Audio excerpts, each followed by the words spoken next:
কংগ্ৰেছ দলৰ নৱনিৰ্বাচিত জিলা পৰিষদৰ সদস্য দুজন ৰাতিয়ে পাইকানলৈকে যায় আৰু পাইকানত উচ্ছেদিত লোকসকলে কিছু টেম্পোৰাৰী ষ্ট্ৰাকচাৰ বনায়।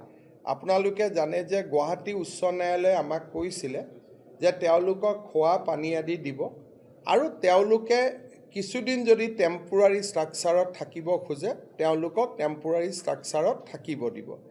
সেইকাৰণে আমি তেওঁলোকক তাৰ পৰা আঁতৰাই পঠোৱা নাছিলোঁ।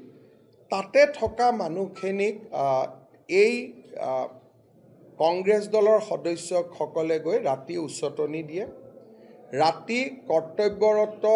ৰাতিপুৱা কৰ্তব্যৰত আৰক্ষী আৰু বন বিভাগৰ জোৱানসকলৰ ওপৰত তেওঁলোকে অত্যন্ত বৰ্বৰতাৰে সৈতে আক্ৰমণ চলায়। ইটা, লাঠি, দা, জোং সকলো ধৰণৰ তেওঁলোকে অস্ত্ৰ আদি লৈ আহিছিল আৰু গোটেই নিশা এই আক্ৰমণৰ বাবে প্ৰস্তুতি চলোৱা হৈছিলে।